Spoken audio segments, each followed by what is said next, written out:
Welcome back. Let's continue our focus on what is going to be a big day for the former president, Jacob Zuma, down at the Pietermaritzburg High Court. His court case, the trial, the arms deal trial, set to get underway today. We all await a plea, either guilty or not guilty, later this morning. But the bigger issue is that of Billy Downer, the state advocate. It's going to take a skillful lawyer to have Billy Downer removed as the prosecutor in the case against the former president.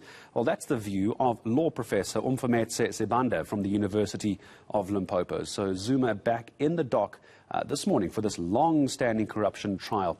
But to remind you, last week he and his team asked that advocate Billy Downer be removed, alleging that he is biased. Well, let's now speak to Professor Sibanda, joining us from Mankweng this morning in the beautiful province of Limpopo. Good morning to you, Professor. It's always such a pleasure in speaking to someone of your status. I want to ask, and I know it's a very loaded question, but as simply as you can, how easy is it to have Billy Downer removed from this case?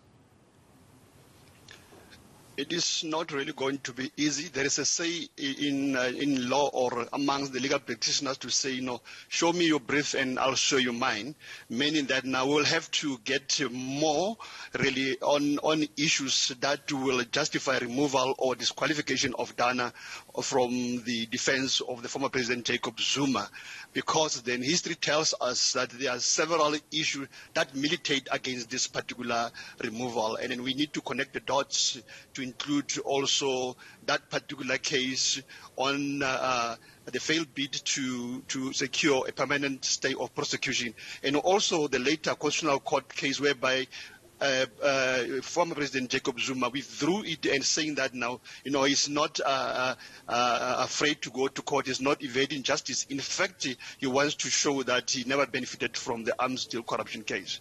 So it is not really going to be easy, because there are certain principles that we need really to walk around if you are going to be on the defense here, particularly when it comes to the issue that, or argument that Downer is impartial. Downer has it in for the former president here.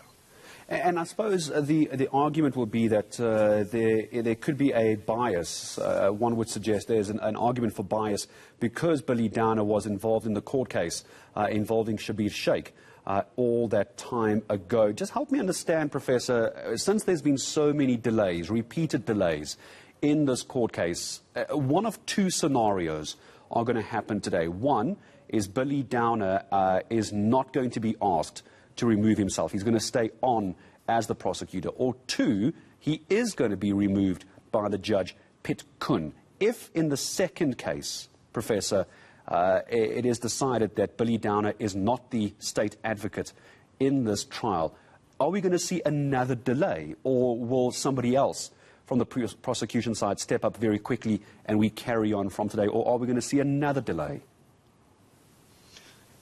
We are likely to see another delay. In fact, it is not impossible that now a delay is on the cards. Because remember, let us say, for argument's sake, that Judge Koen says, listen, Billy Downer is recused or is disqualified from this case. Then, as we know by now, the defense is said to say that they are then going to argue for another, attempting to get rid of this particular case altogether, in terms of Section 1064 of the Criminal Procedure Act, to say that since then we have indicated, we have shown that now this particular, or the prosecution has always been biased, cannot act impartially in terms of the requirements of the National Prosecution Act, particularly Section 32. Therefore, we want an acquittal.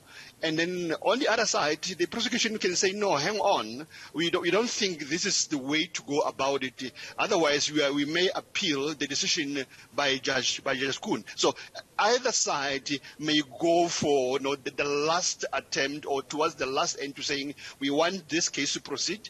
And then on the side of the former president to say that now, no, this case cannot go any further. But then remember, really, when you go back to the state of prosecution side, then advocate J Camp said that now we are going to, as a defense, to employ the Stalingrad, strategy. We are going to fight in each and every corner, meaning that now we are not going to look at the merits of the case per se, but then each point we are going to attack it. So you can imagine issue of objection, interjections, objections. At the end, it may take longer. But I've always said that when you look at this particular case of a delay, I don't want to look at it only as a delay, particularly if we want to address the issue that, the courts are always against me to say the Section 106 does make provision, does allow the former state president to argue, to make some of the arguments. But the question is, how is he going to be arguing them? Hence, I said that it is going to take really a legal, masterstroke, a very shrewd lawyer to go around some of the issues that have been discarded, that has been said by the courts to say that now this cannot work. The interest of justice in the final analysis requires that this case continues. And I'm sure we're going to be hearing from you again, because a little later this morning, a few hours from now, we will find out whether Billy Downer is recused from this case or not. It's always a pleasure speaking to you, Prof.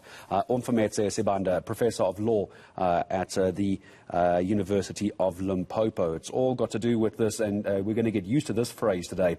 Section 106, subsection 1, subsection H. Remember dolus eventualis? That's the one we want to remember today. 106, subsection 1, subsection H.